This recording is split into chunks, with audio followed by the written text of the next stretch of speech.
பின்பு அவர் பன்னீர் வரையும் தம்மிடத்தில் அழைத்து, இதோ எருசலேமுக்குப் போகிறோம், மனுஷகுமாரனை குறித்து தீர்க்கதரிசிகளால் எழுதப்பட்டவைகள் எல்லாம் நிறைவேறும்.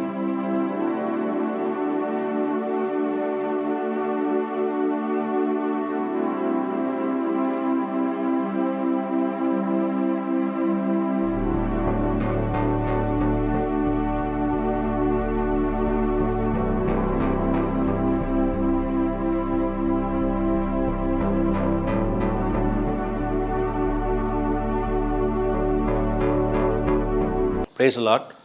நாட்களுக்கு கூட நாம் லெந்து கால கர்த்தருடைய வார்த்தையை நாம் கேட்டுக்கொண்டிருக்கிறோம். இன்றைக்கு கூட ஒரு வார்த்தையை நாம் தியானிக்க போகிறோம்.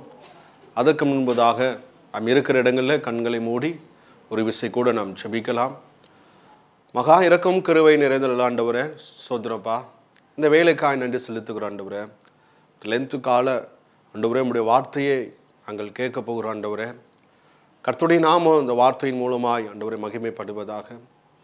இந்த வார்த்தையை கேட்க போகிற ஒவ்வொரு ஜனங்களுடைய வாழ்க்கையும் பலப்படுவதாக. நீங்கள் பேசுங்கப்பா, நாங்கள் கேட்குறோம். இப்படி மகிமைப்படுவதாக, இப்படி நாம மகிமைப்படுவதாக. நீங்கள் பேசுங்கப்பா, நாங்கள் கேட்குறோம் ஆண்டவரே. இப்படி நாம மகிமைப்படட்டும். கர்த்தருடைய பிரசன்னம் ஆண்டவரே சோதரோ, இந்த செய்தியின் மூலமாய் ஆண்டவரே அநேகரை தேவன் உயிர்ப்பிக்க போகிறதுக்காக நன்றி செலுத்துகிறோம். அப்படி நாம மகிமைப்பட்டுட்டோம். கர்த்தருடைய பிரசன்னம் கூட இருக்கட்டும். எல்லா துதிகன மகிமையெல்லாம் அவங்க ஒருவருக்கு செலுத்துக்கிறோம். இரட்சகர் இயேசு கிறிஸ்து நாமத்தினால ஜெபிக்கிறோம் உங்கள் ஜீவன் நல்ல பிதாவே, ஆமேன், ஆமேன், ஆமேன். நம்முடைய வேத பகுதியை கூட எடுத்து வாசிக்கலாம். சங்கீத புஸ்தகம் 25வது சங்கீதம் 1வது வசனம் சொல்லுகிறது, கர்த்தாவே உம்மிடத்தில் என் ஆத்துமாவை உயர்த்துகிறேன் அப்படின்னு தாவீது எழுதுகிறார். அவர் எப்பொழுதுமே தேவ சமூகத்தில் அவருடைய ஆத்துமாவே தேவ சமூகத்தில் உயர்த்தி கொண்டிருக்கிற ஒரு தேவ மனிதன். இந்த நாட்களில் கூட நாம் எப்படி இருக்க வேண்டும் என்று சொன்னால், நம்முடைய ஆத்துமாவே தேவ சமூகத்தில் நம்ம உயர்த்தி கொண்டே இருக்கணும். அநேக காரியங்களுக்காக மற்ற மனிதரை நாம் உயர்த்துகிறோம். மற்ற மனிதர்கள் ஏதாவது உதவி செய்தாலும் கூட மற்ற மனிதரை நாம் உயர்த்துகிறோம்.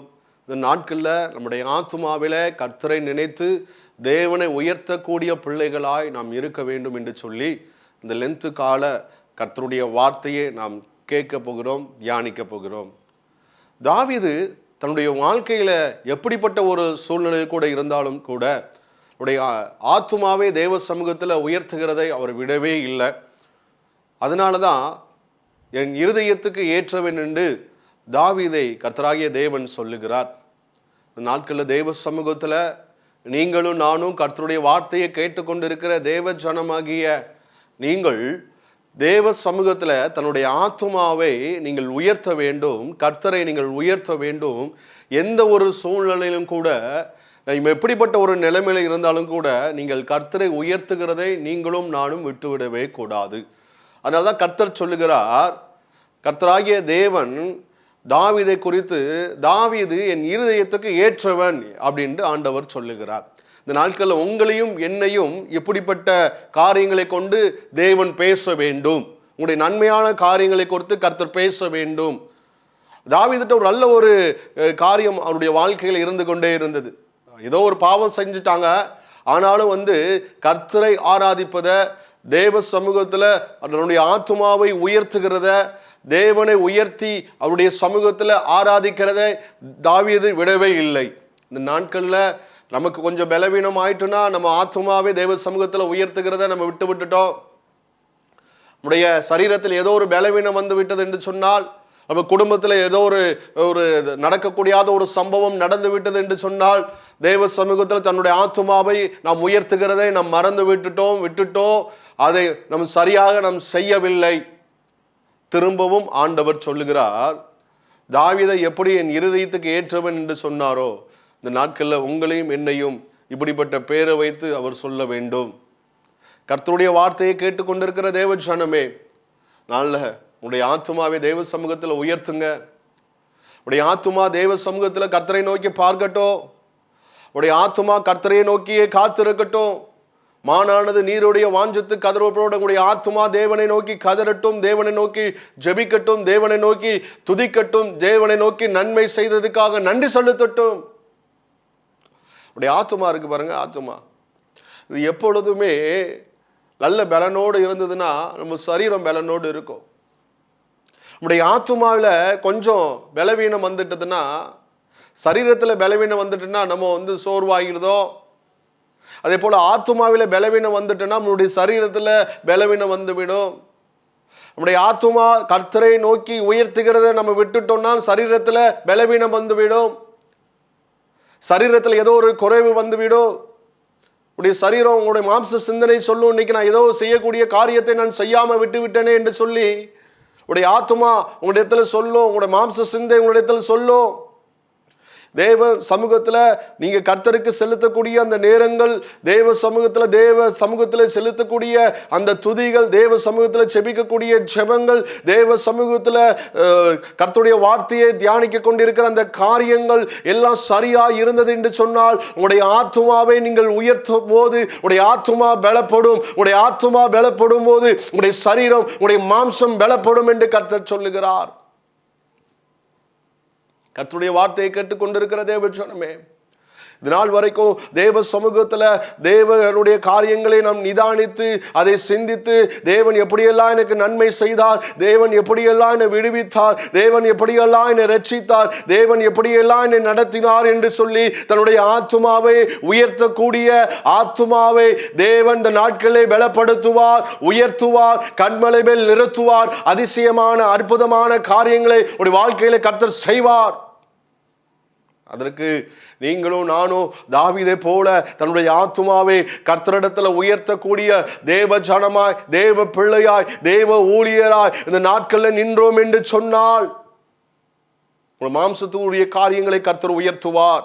உடைய ஆத்துமா எங்க உயர்த்தப்படுகிறதோ அங்க உங்களுடைய பொருளாதார காரியங்கள் தேவன் உயர்த்துவார். எங்க உங்களுடைய ஆத்துமா தேவ சமூகத்தில் உயர்த்தப்படுகிறதோ உங்களுடைய சரீரத்தில் பலனை கர்த்தர் உயர்த்துவார். எங்க நான் பொருளாதார காரியத்தில் நான் விழுந்து விட்டேன், தரித்திரம் என்னை சூழ்ந்து கொண்டிருக்கிறது, வியாதிகள் என்னை சூழ்ந்து கொண்டிருக்கிறது என்று சொல்லி நீங்கள் நினைத்தீர்களோ அந்த இடத்திலே நீங்கள் உங்களுடைய ஆத்துமாவை தேவ சமூகத்தில் உயர்த்தி பாருங்கள். கர்த்தர் உங்களுடைய சரீரத்தில் பலனை கர்த்தர் உயர்த்துவார். ஆசீர்வாதத்தை கர்த்தர் உயர்த்துவார். நன்மையை கர்த்தர் உயர்த்துவார். எதெல்லாம் உடைய வாழ்க்கையில உயர இருக்கிற காரியங்களை என்னால் தொட முடியவில்லை என்று சொல்லி கலக்கத்தோடு, கண்ணீரோடு, கவலையோடு நின்று கொண்டிருக்கிற வாழ்க்கையை கர்த்தர் உயர்த்த வேண்டுமா? உடைய ஆத்துமாவே தேவ சமூகத்தில் நீங்கள் உயர்த்தி பாருங்கள். உங்கள் வாழ்க்கையை கர்த்தர் உயர்த்துவார். இதயத்துக்கு ஏற்றவன் தான் தாவீது. அதனால்தான் சிங்காசனத்திலே உட்காரும்படி ஒரு ராஜாவை கர்த்தர் உயர்த்தினார். காரணம், அவருடைய ஆத்துமாவை தேவ சமூகத்தில் தினமும் அனுதினமும் உயர்த்தக்கூடிய காரியங்கள், அந்த நன்மையான காரியங்கள் தாவீதுடைய வாழ்க்கையில இருந்தது. அதனாலதான் ஒரு ராஜாவாய் கர்த்தர் உயர்த்தினார். ஏனோக்கு காரியங்களை நாம் வாசித்தோம், சிந்தித்தோம் என்று சொன்னால் ஏனோக்கு தேவனோடு சஞ்சரித்து கொண்டிருந்தார். தாவீதை போல தேவனோடு சஞ்சரித்துக் கொண்ட ஏனோக்கை கர்த்தர் உயர்த்தினார். தாவீதை கர்த்தர் உயர்த்தினார். அதனால இந்த நாட்கள் தேவன் சொல்லக்கூடிய வார்த்தை என்று சொன்னால் உடைய ஆத்துமா தேவ சமூகத்திலே உயர்த்தி நீங்கள் பாருங்கள். கர்த்தர் உங்களுடைய பலனை, உங்களுடைய காரியங்களை கர்த்தர் கண்மலை மேல் உயர்த்துவார். இரண்டாவது காரியம் சொல்லப்படுகிறது. சங்கீதம் 86வது பகுதி 4வது வசனம் சொல்லுகிறது. நாம் எடுத்து ஒருவர் வாசிக்கலாம். நான் வாசிக்கிறேன். உமது அடியானுடைய ஆத்துமாவை மகிழ்ச்சியாக்கும் ஆண்டவரே, உம்மிடத்தில் என் ஆத்துமாவை உயர்த்துகிறேன். அப்படியே ஆத்துமா மகிழ்ச்சியா இருக்கிறதுக்குன்னா, நம்முடைய ஆத்துமா மகிழ்ச்சியா இருந்ததுன்னா நம்முடைய சரீரம் மகிழ்ச்சியா இருக்கும், நம்முடைய காரியங்கள் சந்தோஷமாய் நடக்கும். காரணம், நம்முடைய ஆத்துமா உயர்த்தப்பட வேண்டும். அதனால்தான் வசனம் சொல்லுகிறது, உமது அடியானுடைய ஆத்துமாவை மகிழ்ச்சியாக்கும். ஆண்டவரே, உம்மிடத்தில் என் ஆத்துமாவை உயர்த்துகிறேன். தேவ ஜனமே, தேவ சமூகத்தில் நேரம் கொடுக்க முடியாத ஒரு சூழ்நிலை நம்முடைய வாழ்க்கையில காணப்படலாம். தேவ சமூகத்தில் கர்த்தருக்கு செலுத்தக்கூடிய நேரங்களும் செலுத்த முடியாத ஒரு சூழ்நிலை வாழ்க்கையில இருக்கலாம். எப்படிப்பட்ட நிலைமையிலே நீங்களும் நானும் இருந்தாலும் தேவ சமூகத்தில் கர்த்தருடைய காரியங்கள்ல தேவன் நமக்கு செஞ்ச காரியங்களிலிருந்து நம்முடைய ஆத்துமாவை உயர்த்துகிறதை நீங்களும் நாங்களும் விட்டுவிட்டோம் என்று சொன்னால் நம்முடைய சரீரம் பலவீனப்படும், நம்முடைய காரியங்கள் பலவீனப்படும். எதுவும் நன்மையாய் நடக்க முடியாத ஒரு சூழ்நிலை போல காணப்படும். வறட்சியான ஒரு நிலைமை போல காணப்படும். தரித்திரம் போல நிலைமை காணப்படும். காரணம், நீங்களும் நானும் நம்முடைய ஆத்துமாவை தேவ சமூகத்தில் உயர்த்தாமல் இருப்பதுதான் காரணம். நாட்கள் தேவ சமூகத்தில் உடைய ஆத்துமாவை நீங்கள் உயர்த்தி பாருங்கள். தேவன் நம்முடைய சரீரம், நம்முடைய ஆவி, நம்முடைய ஆத்துமா, அந்த 3 காரியமும் தேவன் நமக்குள்ளாய் தந்திருக்கிறார். நம்முடைய ஆத்துமாவுக்கு மரணமே கிடையாது. இம்மையிலும் மரணமும் கிடையாது, மறுமையிலும் மரணம் கிடையாது. ஆனால் இருக்கிற வரைக்கும் நம்முடைய ஆத்துமாவிலே பலவீனப்பட்டால் பல பல வியாதிகள் நம்முடைய சரீரத்திலே காணப்படும். நம்முடைய ஆத்துமா பலவீனப்பட்டால் பல பாவங்கள் நம் சரீரத்துக்குள்ளாய் காணப்படும், நம்முடைய ஆத்துமாவிலே காணப்படும்.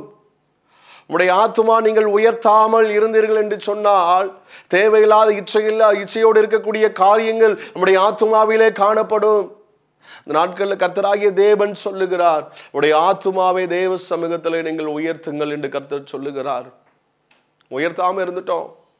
மற்ற மனிதர்கள் ஏதோ ஒரு காரியத்தை செஞ்சா மற்ற மனிதர்களை நம்ம உயர்த்துகிறோம். ஏதோ ஒரு நன்மை செஞ்சுட்டா மற்றவர்களை பார்த்து ரொம்ப தேங்க்ஸ் பிரதர் அப்படின்னு நம்ம சொல்றோம்.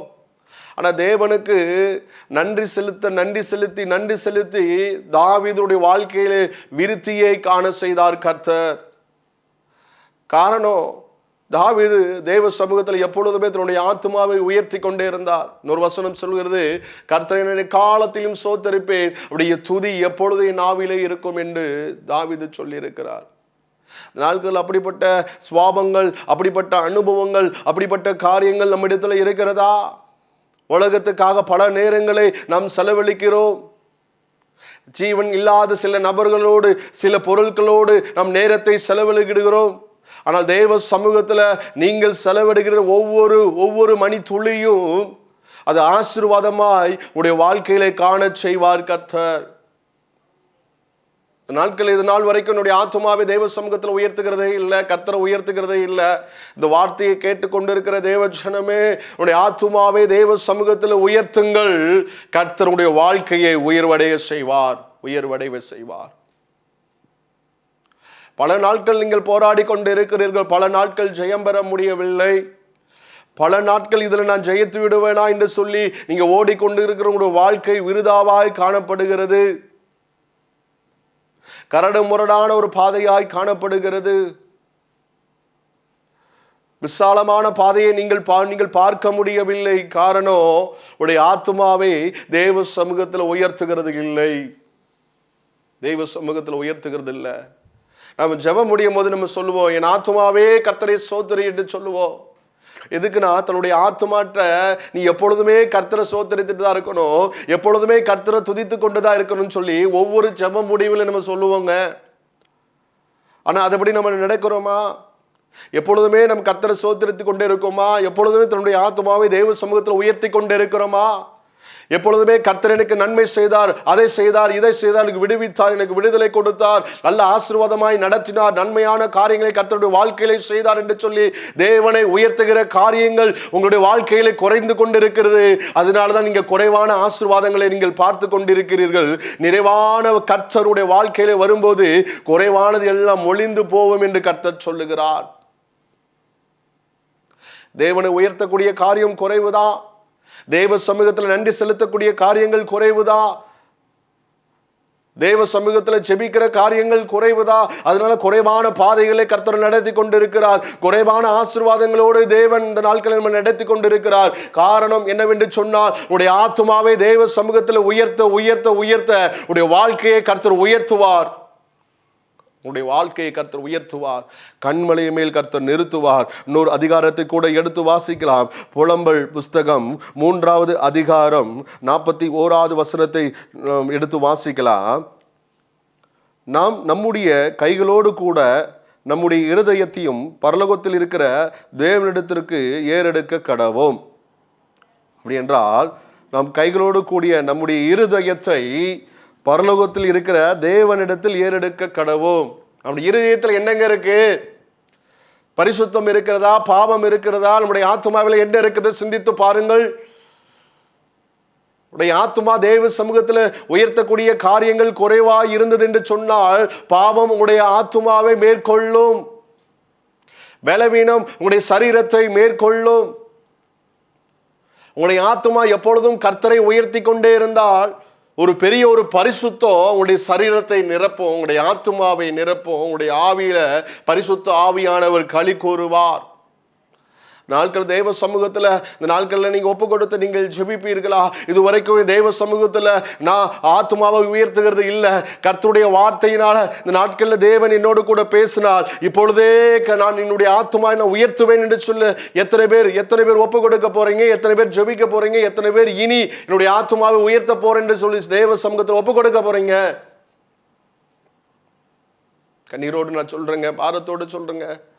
உடைய ஆத்துமாவை நீங்கள் உயர்த்தாவிட்டால், எந்த ஒரு காரியத்திலையும் தேவ சமூகத்தில் நீங்கள் உயர்த்தாவிட்டால், எந்த ஒரு காரியத்திலையும் கூட எந்த ஒரு மாம்சமான இந்த உலகத்தில் தேவன் உங்களை உயர்த்த மாட்டார். கர்த்தரை நீங்க உயர்த்துவீர்கள் என்று சொன்னால் தேவன் உங்களுடைய காரியங்களை கர்த்தர் உயர்த்துவார். உங்களுடைய தொழிலை கர்த்தர் உயர்த்துவார். உங்களுடைய குடும்பத்தில் உள்ள காரியங்களை கர்த்தர் உயர்த்துவார்.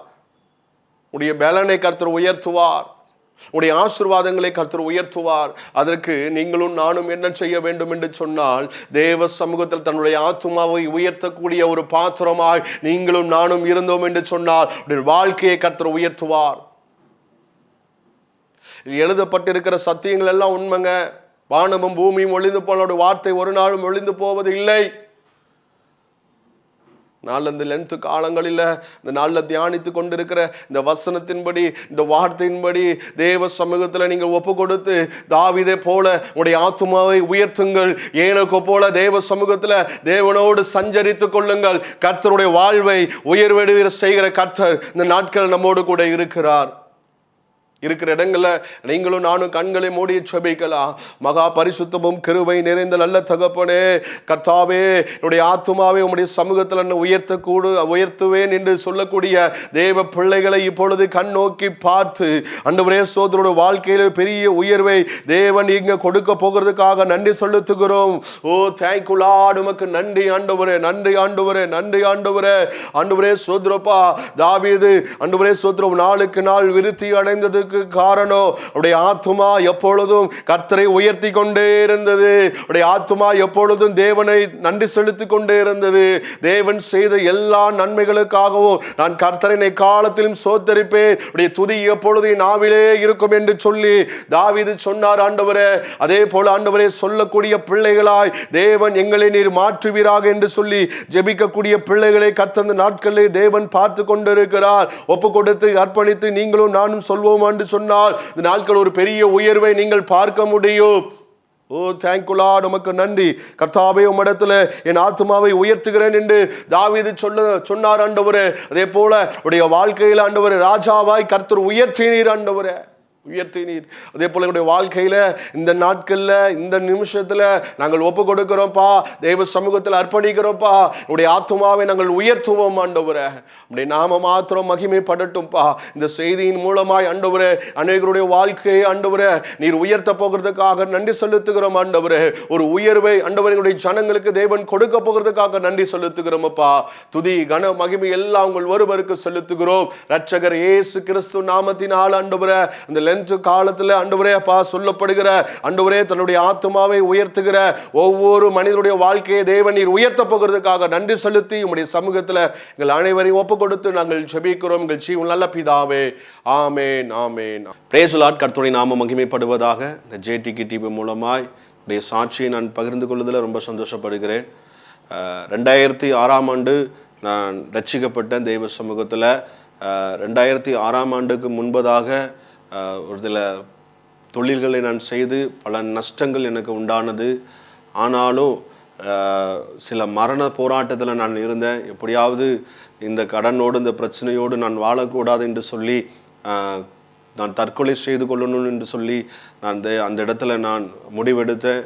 ஆனாலும் கர்த்தர் திரும்பவும் எனக்கு ஜீவனை கொடுத்து அந்த இடத்துல திரும்பவும் என்னை உயர்த்தினார்.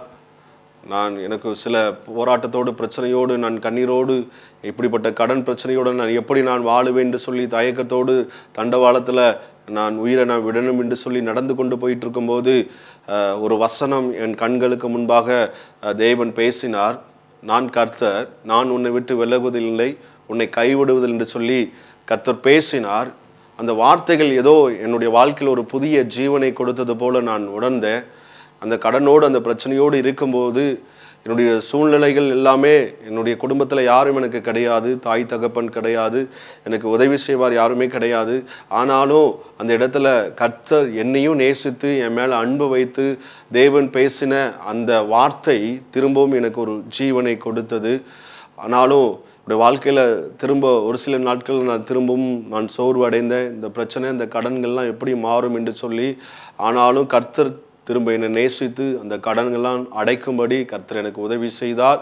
எனக்கு 2009ஆம் ஆண்டு எனக்கு திருமணமானது. 2010ஆம் ஆண்டு எனக்கு அருமையான பெண் குழந்தையை கர்த்தர் கொடுத்தார். 2011ஆம் ஆண்டு என் மனைவிக்கு ஒரு ஃபீவர் மூலமாய் ஒரு GBS வைரஸ் என்று உங்கள் சரீரத்துக்குள்ளாய் காணப்பட்டது. அந்த வைரஸ் க்யூர் ஆகிறதுக்கு கிட்டத்தட்ட ஒரு நாளைக்கு அந்த 1 லட்ச ரூபாய் ஆகும்னு சொல்லி டாக்டர்ஸ் சொன்னாங்க. கிட்டத்தட்ட 5 நாள் அந்த மருந்தை ஏற்றணும். 5 நாளைக்கு 5 லட்ச ரூபாய் ஆகும். நீங்கள் அந்த 5 லட்ச ரூபாய் நீங்கள் ரெடி பண்ணிட்டு வாங்கன்னு சொல்லிட்டாங்க. அந்த வைரஸ் ஆனது என் மனைவி காலையில் என்னை வழி அனுப்பி வைத்தாங்க, சந்தோஷமாக வழி அனுப்பி வைத்தாங்க. நான் வீட்டுக்கு வந்து நான் மனைவியை பார்க்கும்போது அவங்களால நடக்க முடியாது. ஒரு தவுண்டு வந்து தான் அவங்கள நான் பார்த்தேன். எனக்கு ரொம்ப ஒரு ஷாக்காக இருந்தது. என்னது, நம்ம காலையில் என் மனைவி நடந்தானே வந்து என்னை வழி அனுப்பினாங்க, இரவில் எப்படிப்பட்ட ஒரு பலவீனமா அப்படி சொல்லி எனக்குள்ள ஒரு கலக்கம், எனக்குள்ள ஒரு நடுக்கம் உண்டானது.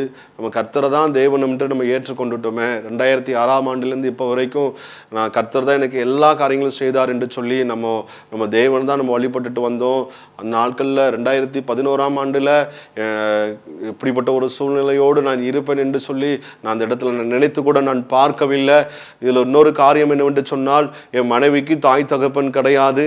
என்னுடைய பெண் குழந்தை 1 வயதில் இருக்கிறாங்க. என் மனைவிக்கு அப்படிப்பட்ட பலவீனம் வரும்போது அவங்களுக்கு இந்த GBS வைரஸ் சொல்லி அவங்களுக்கு அந்த வைரஸ் பாதிக்கப்பட்டது.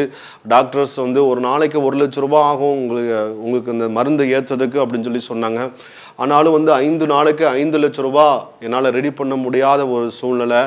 வேற ஒரு ஹாஸ்பிட்டல் இல்லை, இங்கே நம்ம இருக்கக்கூடிய அந்த கவர்மெண்ட் ஹாஸ்பிட்டலில் தான் 5 லட்ச ரூபாய் ஆகும்னு சொல்லிட்டாங்க. GHல கிட்டத்தட்ட ஒரு நாளைக்கு 1 லட்ச ரூபாய்னா அப்போ 5 நாளைக்கு 5 லட்ச ரூபாய் ஆகுமேன்னு சொல்லிட்டு நான் நினைக்கும் போது, அந்த டாக்டரே அந்த மருந்து வச்சுக்கிட்டு எங்கிட்ட அந்த பணத்தை கேட்கும்போது எங்களால் ஒன்றுமே செய்ய முடியவில்லை. அந்த டாக்டர் வந்து அந்த மருந்து எனக்கு எழுதி கொடுத்துருந்தாங்க. நான் வெளியில் விசாரிக்கும் போது அந்த மருந்து வெறும் 50,000 ரூபாய் தான். 5 நாளைக்கு 2.5 லட்ச ரூபாய் ரெடி பண்ணிட்டு வந்து அந்த மருந்து ஏற்றுங்க டாக்டர் அப்படி சொல்லும்போது, அவங்க அந்த மருந்து அவங்களிடத்துல என் மனைவிட்ட ஏற்றலை. அவங்க அந்த மருந்து வந்து சரியாக இந்த ட்ரீட்மெண்ட்டு கொடுக்கலை.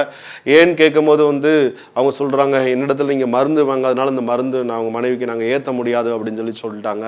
சில நர்ஸுகளும் வந்து நான் அவங்க மருந்து ஏற்றும் போது நான் கேட்பேன், பக்கத்தில் போகும்போது, இந்த மருந்து ஏன் என் மனைவிக்கு கொஞ்சம் அதிகமாக ஏற்ற மாட்டேங்கிங்க, பாதி மருந்து தான் ஏற்றுறீங்க, பாதி மருந்து நீங்கள் தூக்கி தூர போடுறீங்கன்னு சொல்லி கேட்கும்போது, டாக்டர் இவ்வளோ தான் மருந்து ஏற்ற சொல்லியிருக்காங்க அப்படின்ட்டு அவங்க சொன்னாங்க. எனக்கு ரொம்ப கலக்கமாக இருந்து, இத்தனை லட்சம் நம்ம கொடுத்து நம்ம இந்த மருந்து வாங்கி கொடுத்துருக்குறோமே, சரியாக ட்ரீட்மெண்ட்டு கொடுக்கவில்லைன்னு சொல்லி எனக்கு ரொம்ப ஒரு கவலை உண்டானது.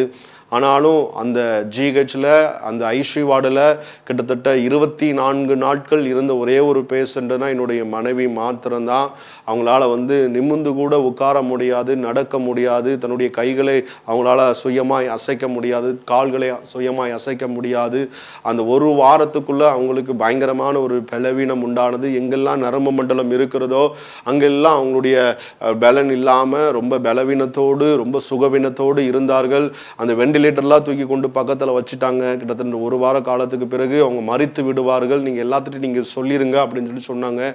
என்னுடைய பொண்ணை நான் கையில் வைத்துக்கொண்டு என்னுடைய மனைவியுடைய சூழ்நிலையை நான் பார்க்குறேன், என் பொண்ணை பார்க்குறேன், எப்படி வந்து நம்ம விடுவிக்கப்படுவோம், எப்படி வந்து நம்ம காப்பாற்றப்படுவோம், மனைவி எப்படி காப்பாற்றப்படுவாங்க, நமக்கு ஒருத்தருமே இல்லையே, தாய் தகப்பன் ஒருத்தர் இல்லையே, மனைவிக்கும் தாய் தகப்பன் ஒருத்தருமே இல்லையே, எப்படி இந்த சூழ்நிலையிலேருந்து மீண்டு வருவோம் என்று சொல்லி கலக்கத்தோடு கண்ணீரோடு நின்று கொண்டிருக்கிற அந்த வேலையில் கூட கர்த்தர் தான் எங்களை கை கொடுத்து அந்த நிலைமையில கூட தேவன் தூக்கி விட்டார்.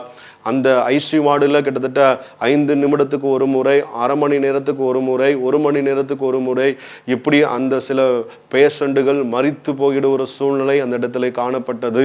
கிட்டத்தட்ட ஒரு நாளில் கிட்டத்தட்ட 12 பேர் 13 பேர் அல்லது 20 பேர் அப்படியே மரித்து போகிறாங்க. இப்படி 6 நாட்களும் இந்த மரண ஓல சத்தம் அந்த இடத்துல அதிகமாய் கேட்கப்பட்டது. ஒரு நாள் நாங்கள் பார்க்கும்போது அந்த பெட்டு கிட்டத்தட்ட 18 பெட்டு 19 பெட்டு அந்த ஐசி வார்டில் உண்டு. ஒரு நாள் எல்லா பெட்டுமே காலியாக இருக்குது. என்னுடைய மனைவி பெட்டில் மட்டும்தான் என் மனைவி உயிரோடு கூட இருக்கிறாங்க. என்ன நோக்கத்துக்காக இதெல்லாம் நடக்கப்பட்டது அந்த இடத்துல நான் தெரியவில்லை, எனக்கு புரியலை. ஆனாலும் ஒரு வசனம் சொல்லுகிறேன், லாசருவை தேவன் உயிரோடு கூட எழுப்பும் போது உடைய சகோதரிக்கு கர்த்தர் சொல்லுவார், இந்த வியாதி மரணத்துக்கு ஏதுவா இராமல் என்னுடைய மகிமை விளங்குவதற்கு ஏதுவா இருக்கிறது என்று சொல்லி அந்த வசனங்கள் அந்த வார்த்தைகள் சொல்லப்படும். அதே வார்த்தைகள் அந்த இடத்துல எனக்கு தேவன் நினைவுபடுத்தினார். இந்த வியாதி மரணத்துக்கு ஏதுவா இருக்காது, என்னுடைய மகிமை விளங்குவதற்கு ஏதுவா இருக்கும் என்று சொல்லி தேவன் அந்த இடத்துல என்னை கொஞ்சம் ஆறுதல் படுத்தினார். அதன் பிறகு அதனுடைய வாழ்க்கையில சில மாற்றங்களை நான் உணர்ந்தேன். கிட்டத்தட்ட 24 நாள் அந்த ஐசி வார்டில் இருந்த என்னுடைய மனைவி கிட்டத்தட்ட 25வது நாள் அவங்க சொல்கிறாங்க, இப்போ உங்கள் மனைவியை நீங்கள் வீட்டுக்கு நீங்கள் அழைச்சிட்டு போயிருங்க, எப்போனாலும் உங்களுடைய மனைவி குணமாவாங்க. 1 வருடமும் ஆகலாம், 5 வருடமும் ஆகலாம், 10 வருடமும் ஆகலாம். ஒரு குழந்தை எப்படி பிறந்து நடக்கிறதோ அதே போல் உடைய மனைவி நடக்கிறதுக்கு சில வருடங்கள் சில காலங்கள் ஆகும்னு சொல்லி அந்த இடத்துல சொன்னார்கள். அந்த இடத்துல கூட நான் என்னுடைய மனைவியை நான் எப்படி கொண்டு வந்தேன்னா ட்ரெஷரில் வச்சு தான் கொண்டு வர முடியும். நான் வீட்டுக்கு நான் வரும்போது ஒரு மரித்த சடலத்தை நான் எப்படி கொண்டு வர முடியுமோ அப்படிதான் நாங்கள் கொண்டு வந்தோம். மனைவியை ஒரு பெட்ஷீட்டில் வைத்து கொண்டு அந்த இடத்துலையும் இந்த இடத்துலையும் ஒருவர் பிடித்து கொண்டு வீட்டுக்குள்ளே மனைவியை நாங்கள் வைக்கும்போது கிட்டத்தட்ட 7 வருடங்கள் அவங்களால எந்த ஒரு சுயமான வேலையும் அவங்களால செய்ய முடியவில்லை. உங்களுக்கு பல் தைச்சி விடுறது, உங்களுக்கு சாப்பாடு ஆகாரம் ஊட்டி விடுகிறது, அது போல் அவங்களுடைய சரீரத்தை கிட்டத்தட்ட 10 நிமிடத்துக்கு ஒருக்க 15 நிமிடத்துக்கு ஒருக்க மாற்றி இப்படி அவங்களுடைய சரீரத்தை நாங்கள் அதை செய்யணும். அப்படினால தான் அவங்க நல்லா இருப்பாங்க. 15 நிமிடத்துக்கு ஒருக்க அவங்களுடைய சரீரத்தை மாற்றி நம்ம செய்யணும்.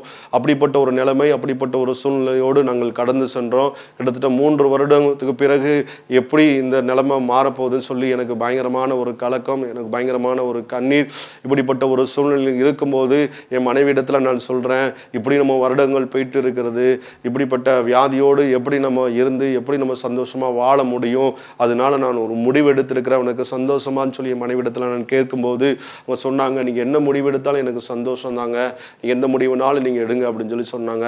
உடனே நான் என்ன பண்ணேன்னா ஒரு மருந்து பாட்டில் நான் வாங்கிட்டு என் வீட்டுக்கு நான் கடந்து வரும்போது அதுக்கு முன்பதாக என் மனைவியோட ஒரு தோழி அவர்களை பார்க்க வந்திருந்தார்கள். அவங்க 2 பேரும் பேசி கொண்டிருக்கும் போது மனைவி அவங்களிடத்துல சொல்லியிருக்கிறாங்களாம், கொஞ்சம் நம்ம ஜெபம் பண்ணலாமே அப்படின்னு சொல்லிட்டு. மனைவி மனதில் நினைத்திருக்காங்க, நம்ம கொஞ்ச நேரத்தில் நம்ம சாக போகிறோம், மருந்து குடித்து நம்ம குடும்பமாய் சாக போகிறோம், அதுக்கு முன்பதாக ஒரு ஜெபம் பண்ணலாமேன்னு சொல்லிட்டு மனைவிக்கு தோணப்பட்டதுனால அந்த இடத்துல ஜெபித்தார்களாம். என்னுடைய மனைவியுடைய தோழியும் அந்த இடத்துல இருந்து ஜெபிக்கும் போது அவங்களுடைய ஜெபம் தேவ பிரசன்னமாய் மாறினது. அந்த தேவ பிரசன்னம் அந்நிய பாஷையாய் மாறினது. அந்த அந்நிய பாஷை கர்த்தருடைய வார்த்தையாய் மாறினது. நான் வீட்டுக்குள்ள நான் கடந்து வரும்போது வீட்டு வாசல் படியில் நான் நிற்கும் போது உடைய தோழி அந்நிய பாஷையிலே நிரம்பி கர்த்தர் தீர்க்க தரிசனமாய் அவரோடு கூட பேசினாரு. என்ன பேசினார்னா, அந்த ஜீவன் நான் கொடுத்தது, இந்த ஜீவனை எடுப்பதற்கு உங்களுக்கு யார் அதிகாரம் கொடுத்தார் என்று பகிரங்கமாய் அந்த வார்த்தை பேசப்பட்டது. எனக்குள்ள நடுக்கமும் எனக்குள்ள கலக்கமும் எனக்குள்ள கண்ணீரும் உண்டானது. அந்த இடத்துல ஆண்டவர் பேசினார். அந்த இடத்துலையும் கூட அன்றைக்கு பேசின தேவன், இந்த வியாதி மரணத்துக்கு ஏதுவாயிராமல் என்னுடைய மகிமை விளங்குவதற்கு ஏதுவாய் நான் வைத்திருக்கிறேன், இந்த ஜீவனை எடுப்பதற்கு உனக்கு யார் அதிகாரம் கொடுத்தார் என்று அந்த இடத்துல பேசப்பட்ட கர்த்தருடைய வார்த்தை என்னுடைய இருதயத்தை நடுங்க செய்தது. உடனே நான் செய்தேன், என்னுடைய மருந்து பாட்டில் அந்த விஷ பாட்டிலாம் வீட்டு டஸ்ட்பின்ல அந்த ஓடையில் நான் தூக்கி போட்டு விட்டு நான் வீட்டுக்குள்ள நான் கடந்து வரும்போது என் வீடு ஒரு பிரசன்னம் நிரம்பிய வீடாய், ஒரு வெளிச்சமுள்ள ஒரு வீடாய் நான் பார்த்தேன். அந்த நேரத்தில் ஒரு ஃபோன் வந்தது, இந்த மாதிரி ஒரு மீட்டிங் ஒன்று நடந்து கொண்டு இருக்கிறது, அந்த மீட்டிங்கில் உங்களுடைய பிரச்சனைகளுடைய காரியங்கள் எல்லாம் நீங்கள் எழுதி கொண்டு வாங்கன்னு சொல்லி அந்த இடத்துல ஃபோன் மூலமாக அவர்கள் ஒரு சொன்ன பொழுது என் மனைவி கூட்டு இருக்கக்கூடிய எல்லா பலவீனத்தையும் நான் எழுதினேன். அந்த ஜிபிஎஸ் வைரஸ்னால கிட்டத்தட்ட 3 வருடங்கள் அவங்க பாதிக்கப்பட்டு இருக்கிறாங்க அப்படி சொல்லி அந்த வைரஸுடைய அந்த தன்மையெல்லாம் நான் எழுதி அந்த மீட்டிங்காக நான் கடந்து சென்று அந்த மீட்டிங் முடிகிற வரைக்கும் ஒரு ஓரமாக நான் நின்று கொண்டு இருந்தேன். அப்போ அந்த மீட்டிங்கில் நடக்கக்கூடிய அந்த தலைவர் என்னிடத்துல இந்த தம்பி ரொம்ப நேரமாக வெயிட் பண்ணுறாங்க, அவங்கள கூப்பிட்டு பேசுங்கன்னு சொல்லி பேசும்போது அந்த பேப்பரில் அவங்க வாசிக்கிறாங்க. அது கிறிஸ்தவ மீட்டிங் கிடையாது. இப்படிப்பட்ட விஐபிகள் நடத்தி கொண்டிருக்கிற அந்த ஒரு மீட்டிங். அந்த விஐபிகள்லாம் கூட இருக்கிறாங்க. இன்ஜினியர்ஸ், டாக்டர்ஸ், இன்னுமாய் பலதர மக்கள்கள் அந்த இடத்துல இருக்கிறாங்க. அந்த சீட்டில் வாசித்து கொண்டிருக்கும் போது அந்த ஜிபிஎஸ் வைரஸ்ன்னு சொல்லி கொண்டிருக்கும் போது ஒருவர் ஷாக்காக எழும்பின பிறகு அவர் சொல்கிறாரு, இந்த ஜிபிஎஸ் வைரஸ் ரொம்ப ஒரு மோசமான ஒரு வைரஸ். இது எப்படி உங்க மனைவிக்கு வந்தது? இந்த வைரஸ் வந்த பிறகு யாரும் உயிரோடு இருக்க மாட்டாங்களே. இதுக்கு முன்பதாய் ஒரு 10th படிக்கிற ஒரு மாணவனுக்கு இந்த வைரஸ் வந்தது. அந்த மாணவனும் இப்போ உயிரோடு கூட இல்லை. இந்த 2 லட்சம் பேர் கூடி இருந்தாங்கன்னா அது ஒரு நபருக்கு வரக்கூடிய வியாதி தான். ரொம்ப ரேரான ஒரு வியாதி தான். எப்படி இந்த வியாதி வந்து உங்க மனைவி உயிரோடு கூட இருக்கிறாங்கன்னு சொல்லி அந்த இடத்துல பேசினார்கள். நாட்கள் கூட கிறிஸ்து தான் எங்களுக்கு எல்லா வழிகாட்டியும் தேவனமா இருக்கிறான்னு சொல்லி இந்த இடத்துல நான் சொன்னேன். அந்த இடத்துல கூட கர்த்தர் மகிமைப்பட்டாரு. அந்த இடத்துல பெரிய காரியங்கள் அந்த இடத்துல செஞ்சாங்க. என்ன காரணம்னா அந்த வைரஸுடைய தன்மையை பேசி கொண்டிருக்கும் போது அந்த மனிதர் சொன்னார், கிட்டத்தட்ட உங்க மனைவி உயிரோடு கூட இருக்கிறாங்கன்னா நீங்க கும்பிட்டு கொண்டிருக்கிற அந்த இயேசு சாமி தான் உங்களுடைய மனைவிக்கு திரும்பவும் ஜீவனை கொடுத்திருக்கிறார் என்று அந்த இடத்துல சொன்னாங்க. உண்மையிலேயே அந்த இடத்துல தேவன் மகிமைப்பட்டிருப்பார் என்று நான் நம்புகிறேன். அந்த இடத்துல கூட அடுத்தது அவங்க சொல்றாங்க, இப்படிப்பட்ட ஒரு சூழ்நிலை இங்க இருக்கீங்க, அதனால நாங்க என்ன பண்றோம்னா ஒரு பிரைவேட் ஹாஸ்பிட்டல்ல உங்க மனைவி சிகிச்சைக்காக நாங்க எல்லாம் சப்போர்ட் பண்றோம் அப்படின்னு சொல்லி சொன்னாங்க. கிட்டத்தட்ட ஒரு பிரைவேட் ஹாஸ்பிட்டல்ல கிட்டத்தட்ட 6 மாதங்கள் ட்ரீட்மெண்ட் எடுக்கும்படியாய் கர்த்தர் உதவி செய்தார். அந்த 6 மாதங்களும் அந்த ரோட்டரி கிளப் தலைவர், ஓனர், இன்னுமாய் அந்த ஜுவல்லர்ஸுடைய ஓனர், இன்னுமாய் பல பேர் அந்த இடத்துல வந்து உதவி செய்தார்கள். அந்த நாட்களில் கூட அந்த 6 மாதம் அந்த ட்ரீட்மெண்ட் எடுக்கும்படியாக கர்த்தர் அனுக்கிரகம் செய்தார். ஒரு பிரைவேட் ஹாஸ்பிட்டலில் என் மனைவி ட்ரெச்சரில் வைத்து தான் நாங்கள் அழைத்து சென்றோம். ஆனால் அந்த 6 மாதத்துக்கு பிறகு வீல் சேரில் வைத்து அழைத்து வரும்படியாக கர்த்தர் நல்ல ஒரு சுகத்தை கொடுத்தார். ஆனாலும் நல்ல ஒரு பரிபூர்ண சுகம் அந்த இடத்துல கிடைக்கவில்லை. அந்த 6 மாதம் சிகிச்சைக்கு பிறகு என்னுடைய மனைவி வீல் சேரில் வைத்து அவங்களுடைய சுய காரியங்கள், மற்ற காரியங்கள் செய்யும்படியாய் கர்த்தர் நல்ல ஒரு பலனை கொடுத்தார். அந்த 6 மாசத்துல அந்த ட்ரீட்மெண்டுடைய செலவு எவ்வளோன்னு சொல்லி நாங்கள் பார்க்கும்போது 6 லட்சம் ரூபாய் அந்த இடத்துல ஆனது. என் கையிலிருந்து கொடுக்க 10 ரூபாய் கூட கிடையாது. அந்த இடத்துல வந்து அந்த ரோட்டரி கிளப் நானே முழு ஸ்பான்சராக அந்த இடத்துல நான் செய்கிறேன்னு சொல்லி அந்த ரோட்டரி கிளப் தலைவர் சொன்னார். அந்த தலைவர் சொன்ன பிறகு அந்த ஹாஸ்பிட்டலில் அந்த பணத்தை கட்டுவதற்காக அந்த கவுண்டரில் அவங்களுடைய பிஏ நிற்கும் போது இவங்களுடைய ட்ரீட்மெண்ட்டுக்கு எவ்வளோ செலவானதுன்னு சொல்லி அவங்க கேட்கும்போது கிட்டத்தட்ட 6 லட்சம் ரூபாய் ஆனது அப்படின்னு சொல்லி சொன்னாங்க. கிட்டத்தட்ட அந்த 6 லட்சம் ரூபாயில கூட அந்த ஹாஸ்பிட்டலுடைய ஓனர் சொன்னாங்க, நீங்க 6 லட்சம் ரூபாய் அந்த குடும்பத்துக்காக நீங்க செலவு பண்ண வேண்டாம், 3 லட்சம் ரூபாய் மட்டும் நீங்க பண்ணா போதும், 3 லட்சம் ரூபாய் இந்த மகனுக்காக அந்த குடும்பத்துக்காக நாங்க ஸ்பான்சர் பண்றோம் அப்படின்னு சொன்னாங்க. கிட்டத்தட்ட அந்த 6 மாசங்களிலும் கர்த்தர் கிருபையாக ஒரு பாதி அளவுக்கு கர்த்தர் சுகம் கொடுத்தார். ஆனாலும் வீல் சேர்ல வைத்து மனைவியை நாங்கள் வீட்டுக்கு வரவழைத்து வீட்டில் உள்ள காரியங்கள், மற்ற காரியங்கள் கிட்டத்தட்ட ஒரு 4 வருடம் திரும்பவும் போனது. ஆனாலும் வந்து அந்த 1 வருடத்துக்கு பிறகு கொஞ்சம் நல்ல ஒரு பரிபூர்ண கொஞ்சம் கொஞ்சமாய் சுகம் கொடுக்க தேவன் ஆரம்பித்தார். நாங்கள் வீட்டுக்கு கடந்து வந்த பிறகு அந்த ரோட்டரி கிளப் தலைவர் திரும்ப உங்களுக்கு ஃபோன் பண்ணி, உங்களுடைய மனைவிக்கு கிட்டத்தட்ட காலையில் ஒரு பிசியோதெரப்பி, இரவில் ஒரு பிசியோதெரப்பி வருவாங்க, அவங்களுக்கு நல்ல ஒரு பிசியோதெரப்பி பண்ணி நல்ல ஒரு ட்ரீட்மெண்ட் திரும்பவும் கொடுக்குறோம்னு சொல்லி சொன்னாங்க. அதன் பிறகு ஒரு வருட காலமாக அந்த பிசியோதெரப்பி ட்ரீட்மெண்ட் மனைவிக்கு கொடுக்கப்பட்டது. ஆனாலும் கர்த்தர் என் குடும்பத்தையும் விடவே இல்லை. அந்த லாசருவுக்கு எப்படி தேவன் ஆண்டவர் எப்படி வந்து அந்த ஜீவனை தேவன் கொடுத்தாரோ அதே போல என் மனைவிக்கும் தேவன் திரும்பவும் அந்த ஜீவனை கொடுத்தார். அந்த 6 வருடமானது 7 வருடமானது என் மனைவி கொஞ்சம் கொஞ்சமாய் கர்த்தரிடத்திலிருந்து பலனை பெற்றுக்கொண்டார்கள். இந்த நாட்களில் கூட 13 வருடம் ஆனது. இப்பவும் கூட என் மனைவி நல்ல ஒரு பரிபூர்ண சுகத்தோடு வீட்டில் இருக்கிறாங்க. அவருடைய சுயமான வேலைகள் எல்லா காரியங்களும் அவங்க பார்க்கும்படி கர்த்தர் உதவி செய்தார். அந்த நாட்களில் கூட அநேக சபைகள் எங்களுக்காக ஜபித்தது, அநேக சபைகள் மூலமாய் தேவன் எங்களுக்கு உதவி செய்தார். அதோடு மாத்திரமில்லை, இந்த நாட்கள் குடும்பமாய் கர்த்தருடைய ஊழியத்தை நாங்கள் செய்து கொண்டு வருகிறோம். என்னுடைய பேர் ஜூடா சுரேஷ், என் மனைவியின் பேர் செல்வராணி, என்னுடைய பொண்ணு பேர் சமீரா ஏஞ்சல். நீங்கள் ஜெபித்துக் கொள்ளுங்கள், கர்த்தர் பெரிய காரியங்களை செய்வாராக. ஆமேன், ஆமேன், ஆமேன். மகா பரிசுத்தம் கிருபை நிறைந்த நல்ல ஆண்டவரே ஸ்தோத்திரம். இந்த நாட்களில் அருமையான சாட்சியை பகிர்ந்து கொள்ளும்படியாய் தேவன் கொடுத்த நல்ல ஈவுக்காக நன்றி ஆண்டவரே. இந்த சாட்சி அநேகருக்கு ஆண்டவரே ஸ்தோத்திரம் பலனாய் இருக்கும்படி உடைய சமூகத்தில் நாங்கள் ஜெபிக்கிறோம். உடைய கிருபை தேவ பிரசன்னம் ஆண்டவரே ஸ்தோத்திரம் எங்களோடு கூட இருக்கட்டும். இந்த நாட்களில் ஆண்டவரே ஸ்தோத்திரம் இந்த ஜேடிகி டிவி மூலமாய் ஆண்டவரே ஸ்தோத்திரம் உம்முடைய ஆண்டவரே நீ செய்த நன்மைகளை சாட்சியாய் பகிர்ந்து கொள்ளும்படி தேவன் கொடுத்த நல்ல கிருபைக்காக நன்றி ஆண்டவரே ஸ்தோத்திரம். நீங்க சொன்னீங்க இந்த வியாதி மரணத்துக்கு ஏதுவாயிராமல் என்னுடைய மகிமை விளங்குவதற்கு ஏதுவாக இருக்குது என்று சொன்னீங்கப்பா. அதே போல நீங்க மகிமைப்பட்டதுக்காக நன்றி ஆண்டவரே. அப்படி நாம மாத்திரம் மகிமைப்படட்டும். எல்லா துதிகன மகிமையெல்லாம் உங்கள் ஒருவருக்கு செலுத்தும். ரட்சகர் இயேசு கிறிஸ்து நாமத்தினால செபிக்கிறோம் நல்ல பிதாவே. ஆமென்.